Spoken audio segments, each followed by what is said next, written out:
In a world brimming with complexity, few creatures embody harmony like the honeybee. With tireless precision, she dances from bloom to bloom, each motion guided by millennia upon millennia of instinct, each act in service to the whole.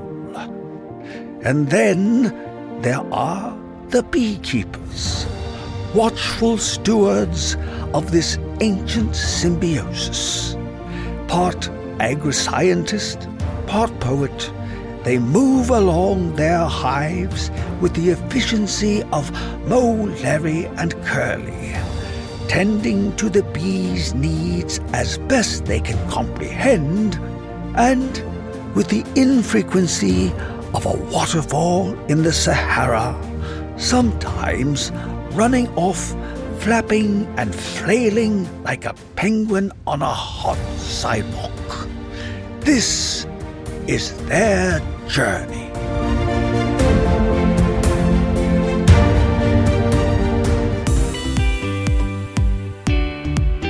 Welcome to Be Love Beekeeping, presented by Mann. One of the best things about beekeeping is the community. Beekeepers are always willing to help each other, share information, and even to step up when needed.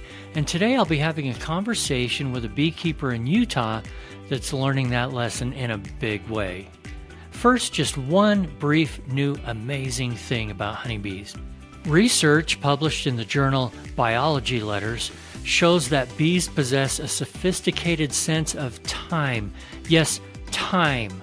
And it makes perfect sense, as bees must carefully manage their time while foraging to maximize rewards and minimize the costs of energy and time in returning to the nest. The results of the research help us better appreciate that bees are, quote, not simple machines essentially driven by instinct, but rather complex animals with inner lives that have unique experiences. In fact, according to the research, they have complex cognition with flexibility in learning, memory, and behavior. Honeybees never cease to amaze.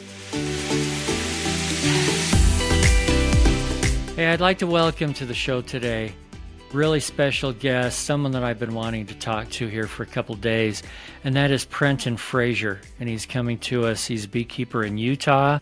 Prenten, how are you today? I've been better. Doing okay.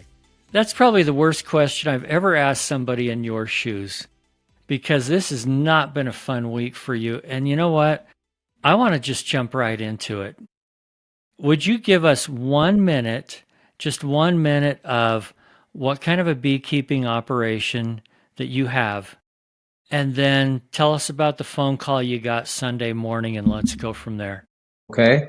All right. Well, the operation that we had is, of course, commercial. It's large scale, but I feel like we do it a little differently. I focus really on honey, and I'm going to find a way to talk about honey even with this topic. You watch. Good. And it's been about the quality of honey. We used to keep bees in our backyard, and then we kept them in our shed, and then then it moved to the shop and the driveway, and then the whole street. We were just getting big and had to move out. So we moved into our warehouse facility about 15 years ago. It's a multi-generational operation. My father, he kept bees with his grandfather, and that went back 5 generations. It's been a hobby thing, but we really turned it back into a commercial business about 15 years ago and operate under the name Beehive State Honey. But we didn't want to just move into the typical commercial space where we are processing the honey, selling it off to pay for operating expenses and things like that. My father got to the age of retirement and wanted to continue to do something of value.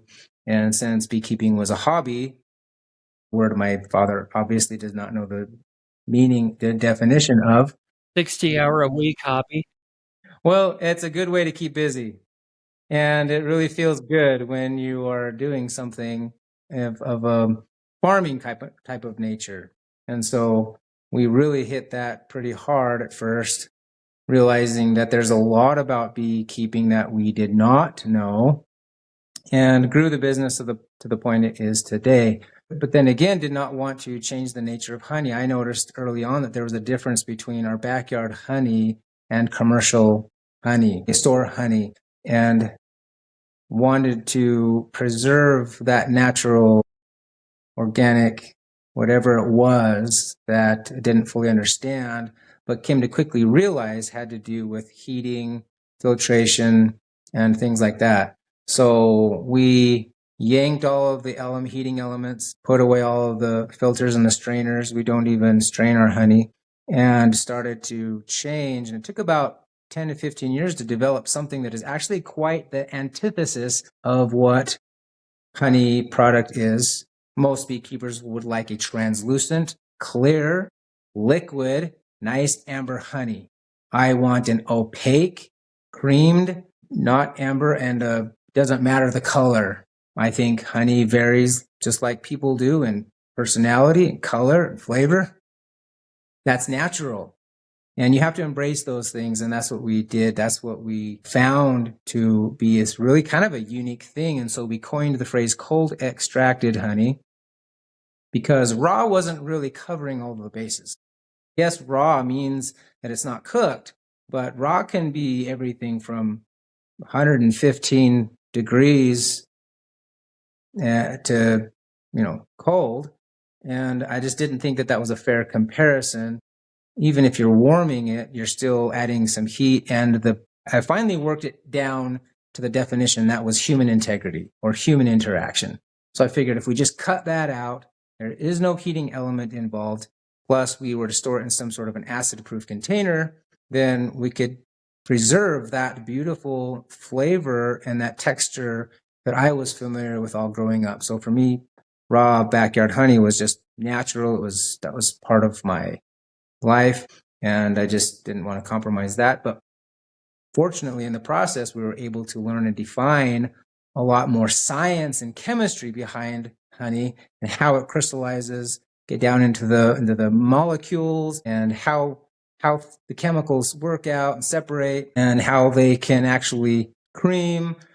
And so we just keep developing that until we get a nice, good, opaque, creamed, kind of like peanut butter honey that is a wide variety of multifloral textures, and just give it more of a sophisticated flavor. And every little trick that we learn, we implement it, and really had something that the community and our customers are really starting to just appreciate and love. So you could say that developed something that really was meaningful. And every day I'd get up and find that I had purpose. I was starting to do some more value-added products like honey fizz soda, naturally carbonated, not mead, but more like kombucha, or honeycomb kombucha is actually the label we gave that. And things like that, just a lot of meaning, a lot of value. One morning, rudely get woken up, 4 a.m., looks like a sales call or something. I don't even know why I answered it, but something told me to answer it. 4:30 in the morning. I just want to give people perspective. This is just 3 days ago, right? Yeah, Sunday morning. I never answer my phone call in the morning, ever. I put it on silent or whatever, but it was just rung, and wife's tapping me, turn your phone off. And I answered it, and looked like it was a restricted number. So again, another reason why not to answer it. But I just felt like, what's going on here? Answered it, and then I hear this blip. I'm like, oh, brother, this is just a marketing call. But no, it was dispatch, and they said, hey, is this the owners of Beehive State? What's going on? We're reporting a fire. And what? What do you mean? Oh, shoot. Someone called in a fire. And now I'm awake, and I'm asking, what's going on? There's a fire. Do we know how big it is? Where is it? Is it in the building? And says, yes, there's been a fire reported. And I said, where? And I said, what side of the building is it on? And she just said, the whole thing. So that is pretty much where my blanked out. I couldn't wrap my mind around that. It's really hard to comprehend that everything you have worked for and put together for the last decade plus is just up in smoke, gone. You live, what, 10, 15 minutes from there? It's about, well, it used to be a 15-minute commute. Now it's 20, 25. There's been a lot of development around us. Well, without traffic at 4:30 in the morning. Hopefully you got there quick. What did you see when you arrived? Couldn't even get there. Policemen were not letting cars down the road, but you could see the flames from our driveway. There were videos coming in on social media showing this humongous flame at night all the way across the valley. It was going way up into the sky. So that right there gave something for us to just sob over the entire way down. Arriving, we had to get past the security. They let us through once they knew I was the owner. I get right up to the gate and just start talking with the fire marshals, just seeing all of the flames and the smoke and the smell. And, I can hardly even recall everything. It was just so overwhelming that I guess a lot of details have kind of left me now. I realize I'm having a hard time even remembering those first hours. But I do know that there was a lot of talking with the police and the fire chief. And we were beginning to bring in beehives from our yards. We have more than 50 locations, run over 1,000, between 1,000 and 1,500 colonies. Among those, we have our yard stretched 100 miles from Bountiful down to North Juab County out to Price, mostly throughout Utah County. And we have these yards every mile, 2 miles separated so that we can have the bees foraging without being oversaturated. But here in the fall, we're starting to bring them back. And so we had more than 100 colonies lined up right down one of the buildings that were separated by a distance. They were saved by the fire department because when the firefighters first got there, they had to park their trucks and their ladders in between these rows of beehives. And they're stretching their hoses all through the property and trying not to knock over any beehives. And the chief firefighter is actually a beekeeper. He knew my father. He had spoken with us before. He's like, yeah, your father's a great guy. And we showed up and I saw those bees. It was because of that he zeroed in and he focused on those bees. They got a ladder up over one of the adjacent buildings on a neighboring property and they just started spraying the walls. And because of that, there were maybe 2 or 3 hives that got toasted, but they were going along and opening the lids and checking and spraying down the building, which was just boiling over. I mean, the flames were they were 50, 60 feet in the air. By the melting ingots of copper, appears that the flame got well over 2,000 degrees, 2,200 degrees, and all of our wax, all of our honey, the whole building plus was up in flames. And there these firefighters, these brave, brave firefighters are saving the bees. I didn't hear about any of them getting stung, but some of the news articles reported that the firefighters were severely stung and fighting the flames. I'll tell you what, these guys were so proud of those stings if that was the case. I didn't hear it from them. They're just like, yep, we saved your bees. Oh, and so I was really grateful for that and for those heroes that stepped in and took care of that. But really, there wasn't a lot they could do about the flames. Everything has just been reduced to rubble. Tell me, Prenten, what all was inside that building? My rough estimate that the building was about 37,000 square feet.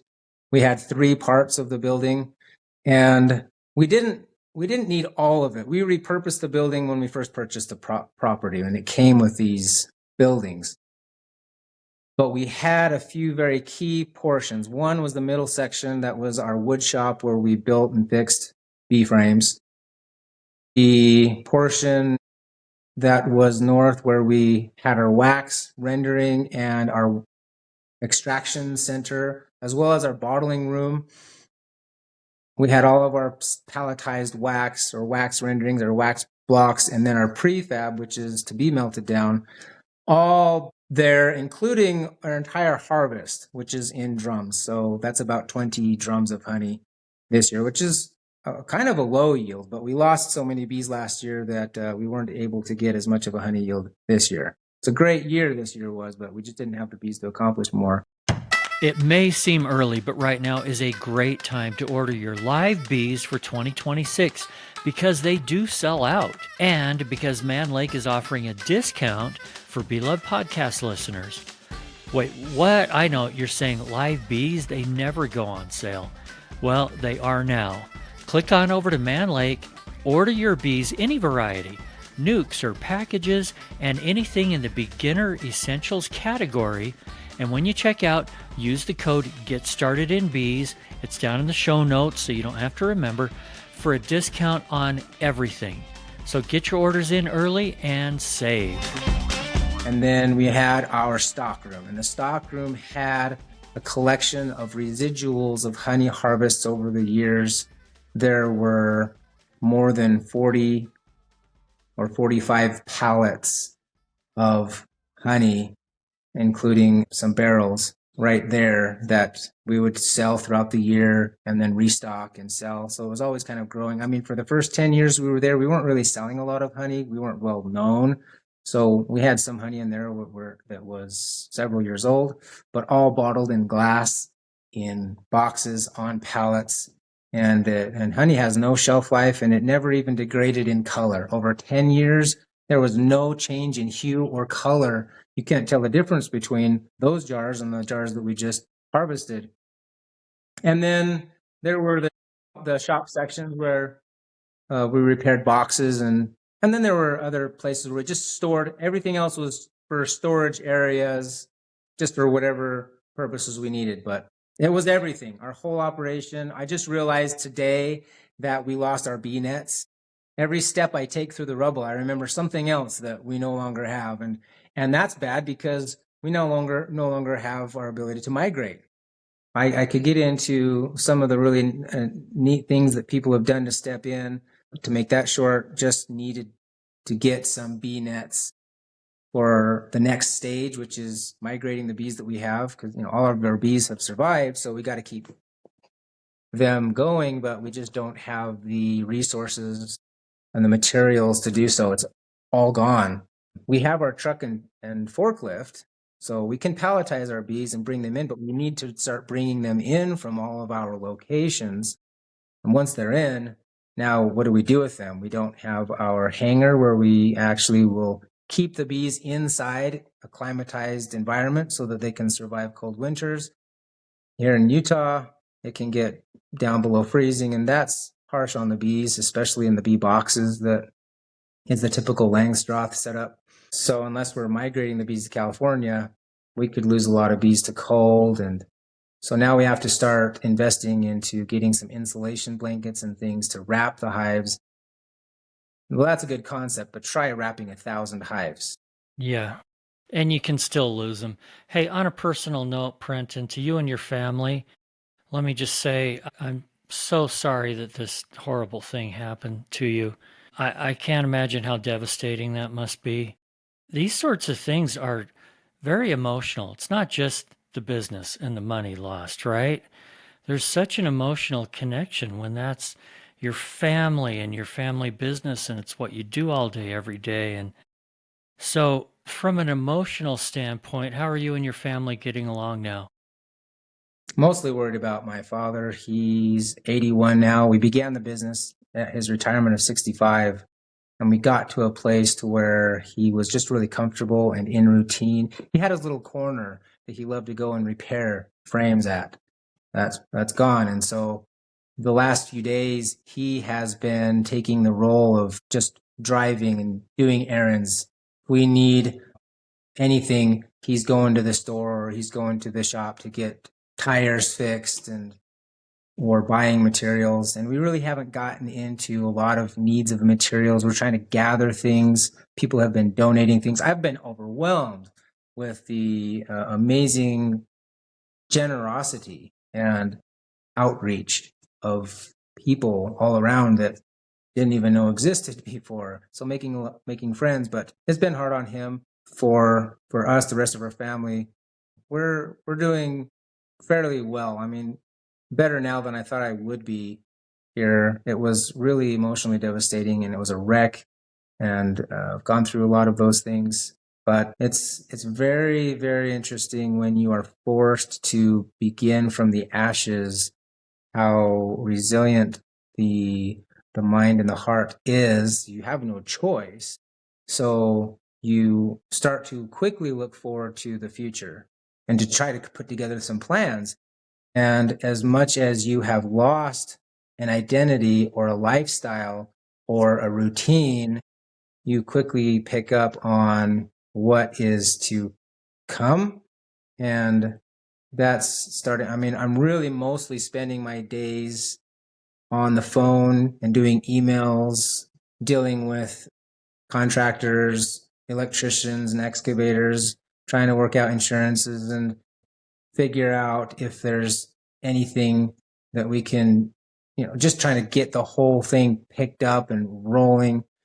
So I almost feel like I haven't really had time to sit and grieve much. But I would say that I've had those moments where I just had no choice. When it gets quiet and there's nothing to do, there's no one to talk to, and suddenly it's now time to sleep. That's where you really know where you're at.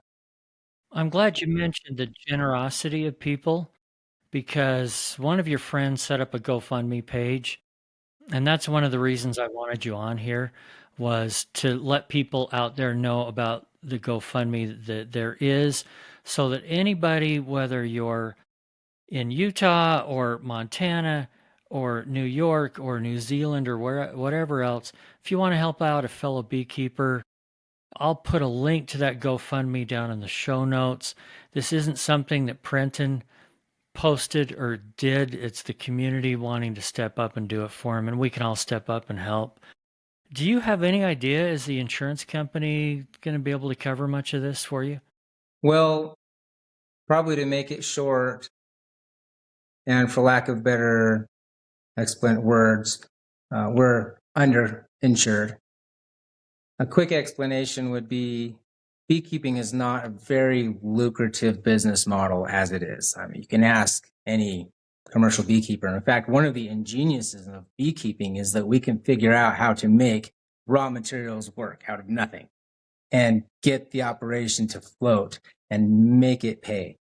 And so when it comes to insurance, you're trying to cover your basic needs. Now, we inherited a property, or rather, when we first purchased the property and inherited the buildings that are part of it, it was a lot larger than what we really needed. So I would say that we really operated our basic operations out of maybe 60%, which if we were strategic, we could reduce down to maybe 45 or 50% of the actual place.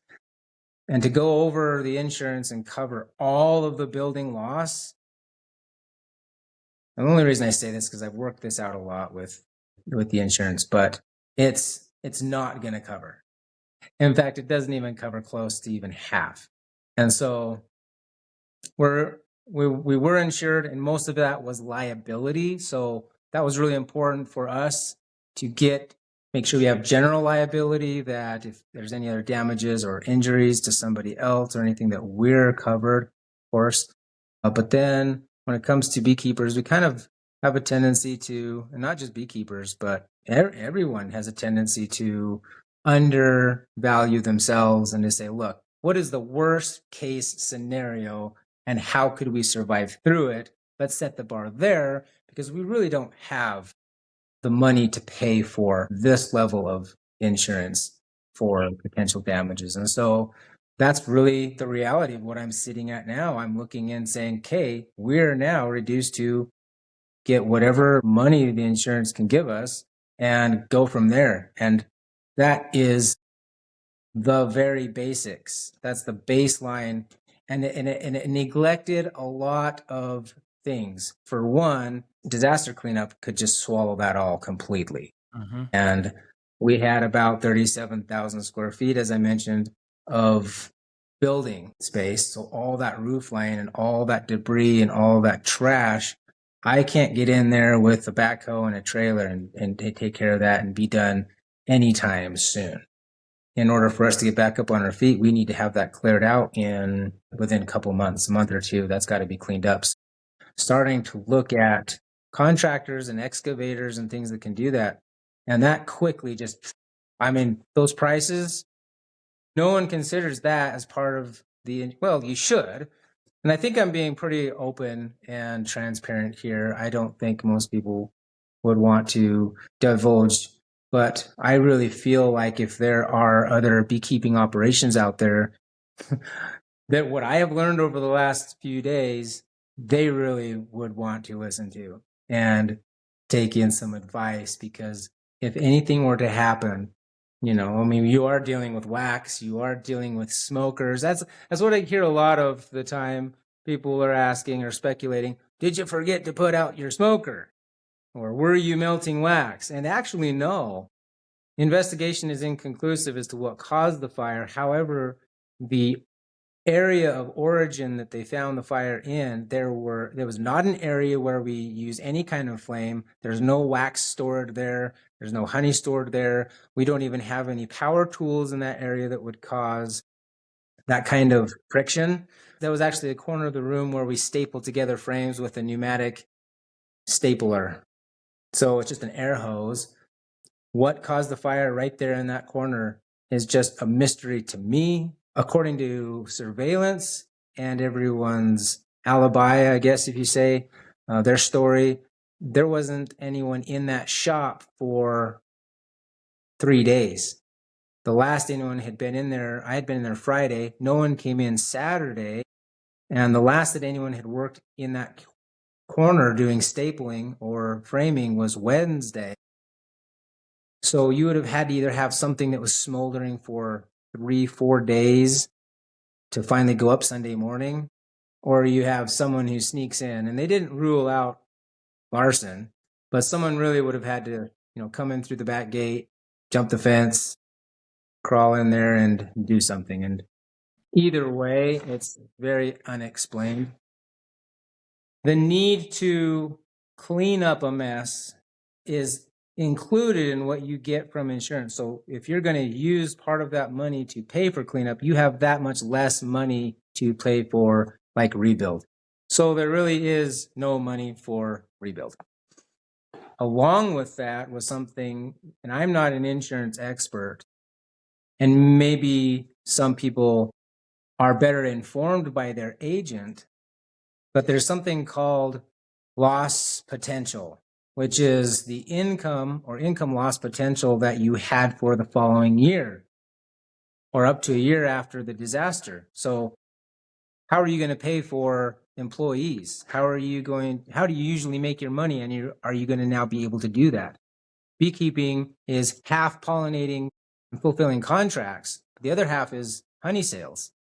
So all of the other associates and colleagues that I know of in the beekeeping field are producing honey and selling that all off at bulk to packers so that they can pay for the other half of their operational expenses.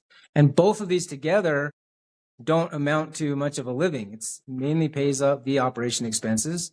And if you're really good at cutting corners and you're doing everything yourself, then you're going to be taking that money for yourself. So that's one of the reasons I think why beekeepers all have to be really hard workers, is because we have to make things work ourselves in order to keep the business model going. By all intents and purposes, having something like this happen, there's really no reason for me not to close up shop and say, look, I'm going to go do something else besides beekeeping.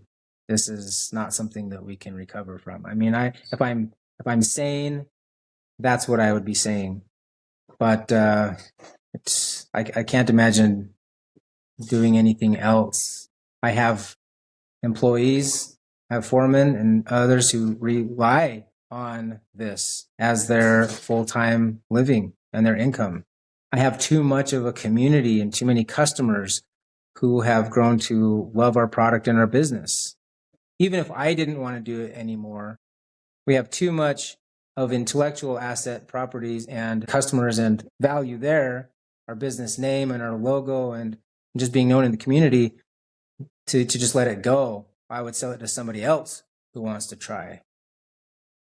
But beekeeping has been in our family for 5 generations. And I can't be the one to just let that end. It's not the only thing, but it's one thing that keeps reminding me that, hey, there's purpose in this. I appreciate you sharing all of that so much. I know it's hard, and hopefully it's a little bit therapeutic talking about it just a little bit. And I know there's people out there that are going to want to step up and help. If there's any other thing else that you can think of that people can do to help, get with me on that. We'll post it on social media or wherever. But let's end up the interview today with I can tell how much you love beekeeping. This isn't just a responsibility that you have to keep doing it. This is something that you must really love, and it's genetic for you now. This has been passed down all these generations. Give me an idea on a perfect beekeeping day. Maybe it was last summer sometime. What's your day like? What do you love about it? That is a very good question. I have grown to love the whole, when you get to pick up a subject and learn about it, you find out that there's far more to it than you ever thought possible. Take the simplest concept, in this case, bees. And bees are the producers of more than 6 products. No other insect on the planet produces more than 1 for human consumption. Bees produce 6, including wax and honey and propolis, which are the main big 3. Each one of those is a very deep topic. You could get into the nutritional benefits and all the practical uses for these products and how they are good for health or good for value, barter, trade, to prepare against disaster. And they're topics that lead to so many other things. And then learning about bees and getting to know bees, we're actually beginning to do a lot more with bee therapy, where the environment around bees is healing and cleansing. And the last year of my life has actually been developing program around that, including making a honey fizz soda, like honey kombucha. It just doesn't end. So for me, the warehouse was more than just a turnkey operation. It was a playground. It was a sandbox. It was the opportunity to explore and build. The last thing that I built in that shop before it closed down was a little contraption that you could put against the entrance, and the bees would come and fly up into a jar so that you could unscrew that and put it into a little container that people could take away, because I would sell bees to people who wanted to buy bees, just a few bees. I sell it to them as pets, but what they use them for is bee venom therapy. They have Lyme's disease, which bee sting therapy has proven to relieve. And by proven, I mean there is a chemical in the bee apoptoxin called melatonin, which is the primary compound for dealing with the bacteria infection that is in the Lyme's disease, and just kills and breaks down that shell on that bacteria, and it just relieves the symptoms. These customers are either taking a bee sting every other day for only 3 seconds, up to 30 bee stings a day, and leaving those stingers in there for up to 30 minutes and finding incredible relief to the point to where the bee sting isn't anything compared to the symptoms. I mean, they're going to those extents to relieve those symptoms. So now I'm feeling like this is even more than just what bees are supposed to be. And for me, it is a journey of life. I could begin on a study of just water alone and learning about distilled water, and end up learning about space and the universe.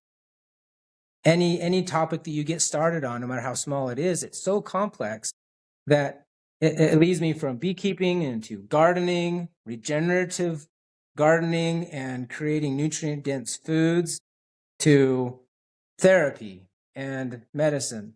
it does not end.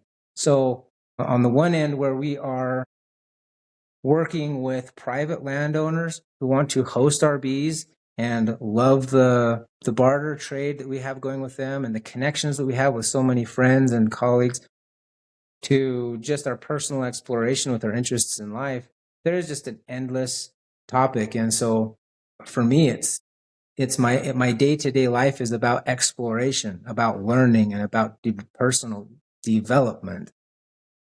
And I wish that everybody could have that freedom to do what they want, the kind of work that they want to do, to get up every day and say, this is the career that I have chosen. I'm not going to a job that pays, but I hate, and I can't wait until Friday. My least favorite day of the week is Saturday, and my favorite day of the week is Monday. And I'm saying that with absolute sincerity and truth. In fact, I can't tell you how many times I'm like, oh, it's Saturday night and the week is over. I'm just, because we close up our shop on Sunday, and we don't go in. We don't allow anyone to open the gate. We take that day to rest, and then come Monday morning, it's like, yeah, I got to get back on that project because I'm focused. I was focused on something. I did want to mention, and I'd be remiss not to mention a couple of things that came out of this. There have been an incredible outpouring of generosity, but I did want to mention a couple of scenarios, a couple of examples, if that was okay. The first one was us not being able to overwinter and house our bees the way we typically do. There was an outreach of some beekeeper in California who has yards where they've invited us to be able to send our bees so that they can be down there for the winter. This is a huge blessing and a big potential help for us, because not only are the bees kind of in our hair now, where we're trying to clean up, we've got thousands of bees all over the place. In fact, on a warm day, we get tens of thousands of bees all over the ash and rubble, sitting there licking up the honey. And I'm thinking, well, great, that's one way to reclaim all the honey. But what kind of toxins are they bringing back to the hive? And it's going to snow. We have somebody who has just said, hey, we want to help. We'll open up a yard and have you bring your bees down here, and you can feed them down here, and they'll be able to be protected there. And that is just one miracle. The other one was, I got a call from a gentleman who saw the news report and immediately called us and said that he was a beekeeper. He had been a beekeeper with his father, and he had recently retired, and he wanted to just help us out and donate his equipment.